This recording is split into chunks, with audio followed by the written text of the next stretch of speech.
Il est 19h45, c'est l'heure de votre journal. Bienvenue et merci d'avoir choisi Tchad Info TV pour vous informer. Voici les titres de cette édition. 32 étudiants exclus de l'université de N'Djamena sont rétablis dans leurs droits par la justice après une longue et laborieuse procédure. Nous reviendrons en détail dans ce journal et nous avons comme invité sur ce plateau M. Ibrahim Foula, avec qui nous aborderons des questions relatives aux élections avortées de la présidence de la Fédération tchadienne de football. C'est tout pour les titres.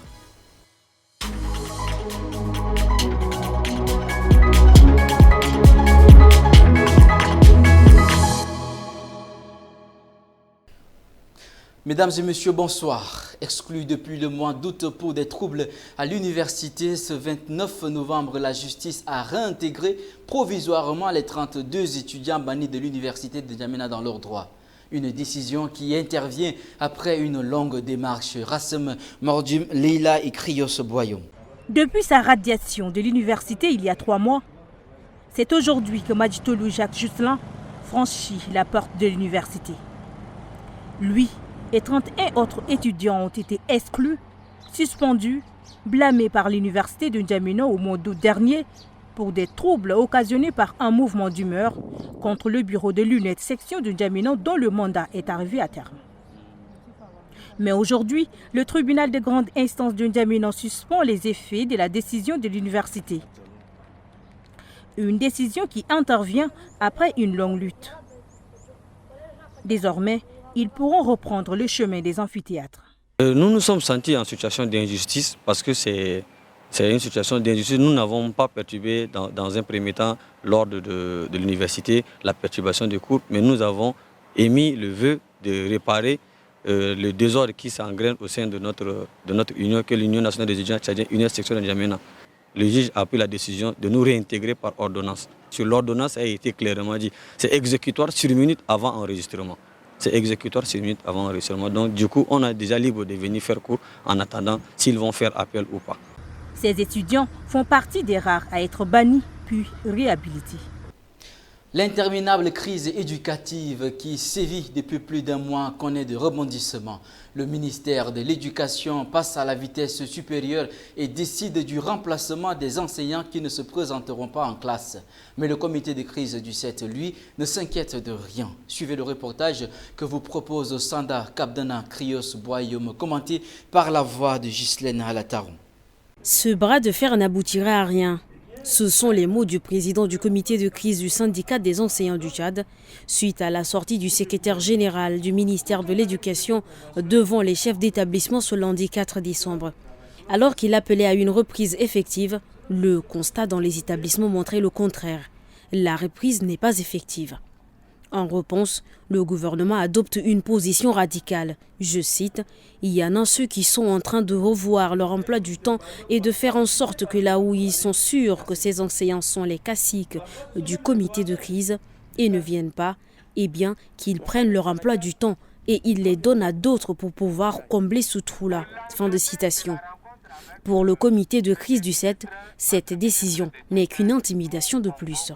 La déclaration du SG, M. Mamad Saïd Farah, qui dit que les listes seront dressées pour éventuellement couper les salaires, pour éventuellement relever, c'est-à-dire renvoyer les fonctionnaires ou bien les enseignants qui observent la grève là, les renvoyer de la fonction publique et recruter d'autres enseignants. Mais ils se trompent largement. Qu'on ne vienne pas nous dire, nous intimider pour dire que ceux qui ne vont pas reprendre le travail seront renvoyés de la fonction publique. Ça, c'est de purs mensonges. Les avis sont mitigés. Le 7, à travers le comité de crise, dit maintenir le mot d'ordre de grève. Le gouvernement, lui, dit ne pas être prêt à satisfaire les revendications des enseignants et appelle à la reprise. Les élèves, quant à eux, ne savent plus à quel sens se vouer. Je vous annonçais en titre la présence sur ce plateau de M. Foula Ibrahim, candidat à la présidence de la Fédération tchadienne de football association. Bonsoir monsieur et merci de répondre à notre invitation. Bonsoir. Alors je disais que vous êtes candidat à la fédération, à la présidence de la Fédération tchadienne de football association. L'Assemblée générale élective devrait se tenir, elle a été avortée. Qu'est-ce qui se passe exactement? Ok, bonsoir, bonsoir. Je voudrais d'abord vous remercier pour l'opportunité que vous m'offrez pour une fois de plus parler de notre football. Je pense que vous êtes tous sans ignorer que l'Assemblée générale du TRAN a été avortée parce qu'il y a eu une décision de justice qui a empêché que l'Assemblée puisse avoir lieu. Il y a un candidat qui s'est senti lésé et en toute méconnaissance des textes de base de la Fédération et de la FIFA, c'est plein au niveau de nos juridictions de droit commun. Et le juge, comme c'est au pied de la requête, le juge de référé a pris une décision suspendant l'Assemblée générale. Alors, vous avez évoqué la FIFA. Est-ce qu'on peut craindre encore de nouvelles sanctions de la Fédération internationale de football association contre le Tchad? Bon, je ne pense pas parce que la décision en elle-même a été déjà abrogée.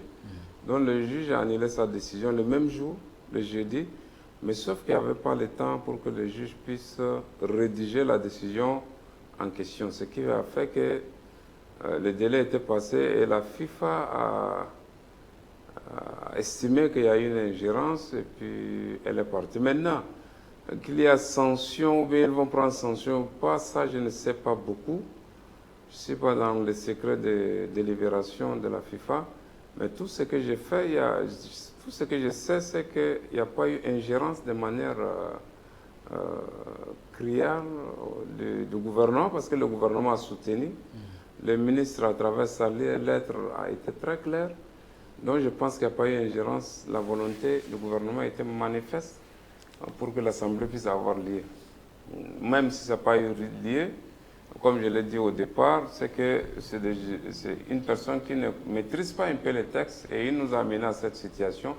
Donc je pense qu'il y a une circonstance atténuante et peut-être la personne qui ne maîtrise pas les textes, on peut le sanctionner lui, d'accord, mais sanctionner tout le pays, je ne pense pas qu'ils vont agir comme ça. Mais tout compte fait, je suis au courant de rien, je ne sais pas ce qui se passera. Vous avez dit que la décision qui suspend l'Assemblée générale pour les élections à la présidence de la Fédération tchadienne de football association a été annulée. Alors, quel serait donc l'issue de ces élections?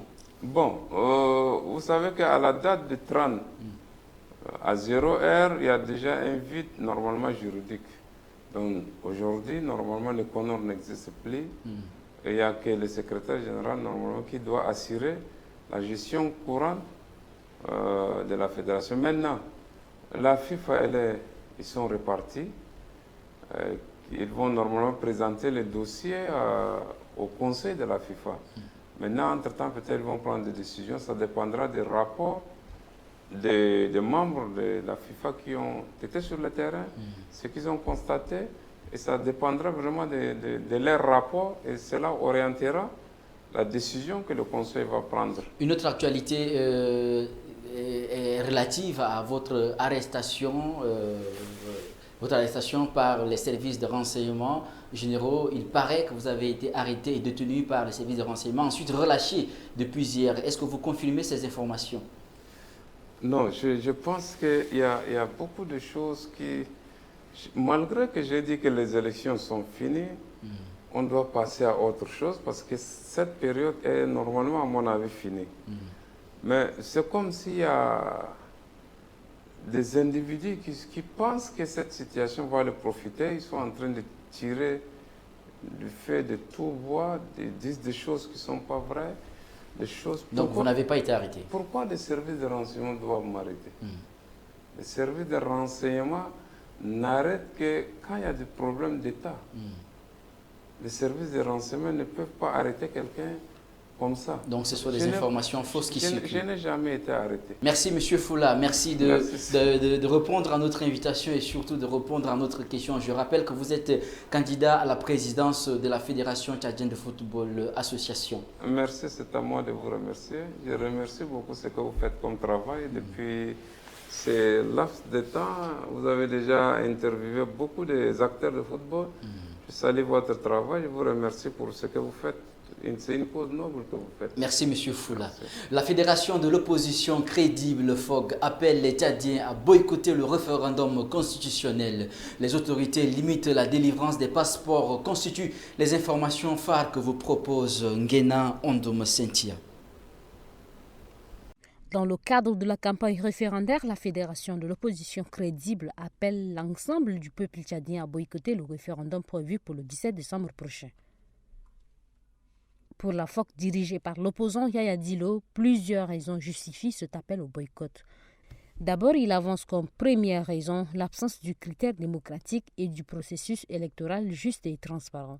Il est organisé de manière unilatérale par les partisans du oui en utilisant les ressources de l'État et sans garantie de la neutralité des pouvoirs publics qui ont déjà clairement pris position en faveur du oui, a-t-il argumenté. Dans un communiqué daté de ce 5 décembre, le Rassemblement des associations et mouvements de la société civile tchadienne exprime son indignation par rapport à la situation préoccupante dans laquelle se trouve actuellement le secteur de l'éducation au Tchad. Selon le communiqué, cette grève provoquée par la décision du ministère de l'Éducation de couper les salaires des milliers de fonctionnaires tchadiens a des répercussions directes sur le secteur de l'éducation, mettant ainsi en péril la scolarité des milliers d'élèves et d'étudiants.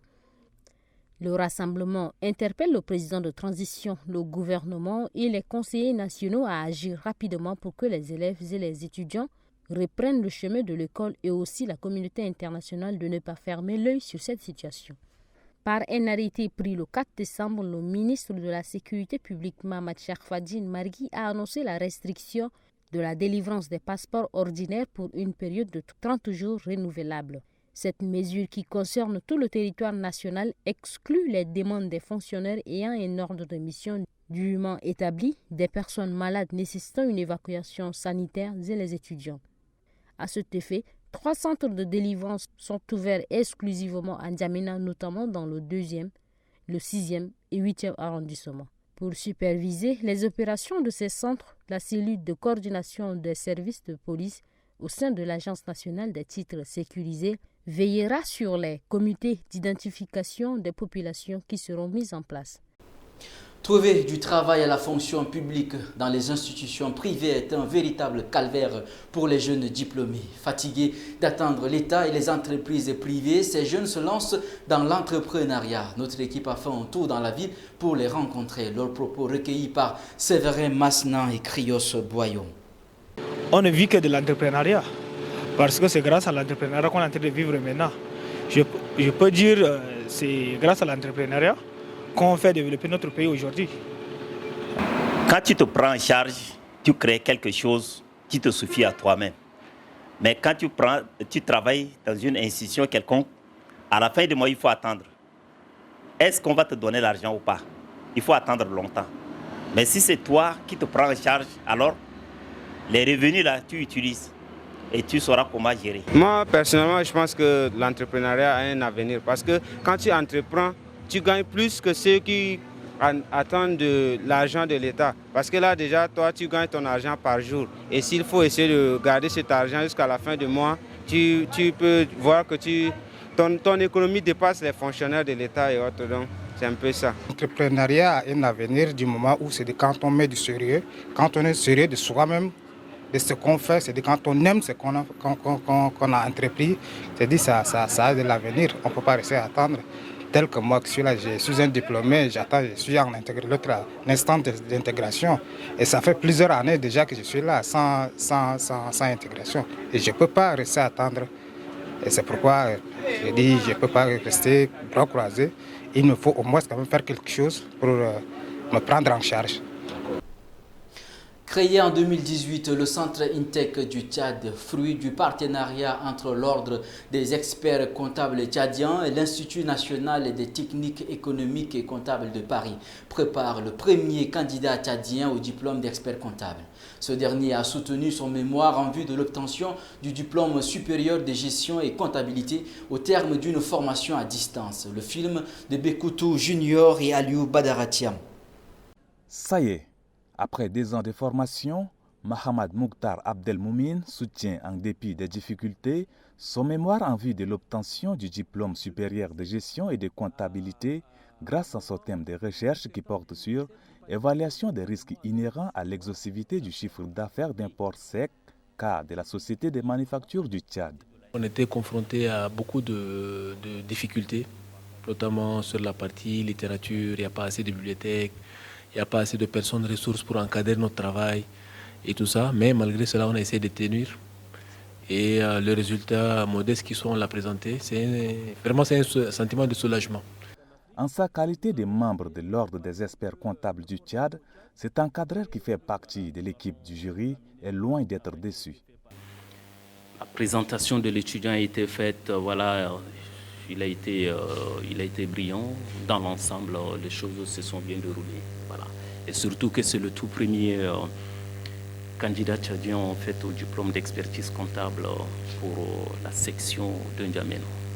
Ce diplôme, Mohamed Mouktar Abdelmoumin l'obtient grâce à un partenariat entre l'Ordre national des professionnels comptables du Tchad et l'Institut national des techniques économiques et comptables de Paris qui propose une formation pointue et approfondie en comptabilité, contrôle et audit à travers le centre INTEC du Tchad.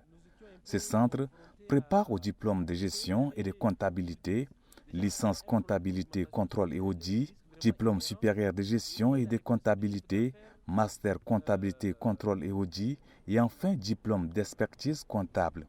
Son ambition, mettre sur le marché de l'emploi des experts comptables made in Tchad. Et c'est ici que s'achève cette édition. Merci de l'avoir suivi. On se retrouve demain pour un nouveau journal et très bonne suite de programmes sur Tchad Info TV.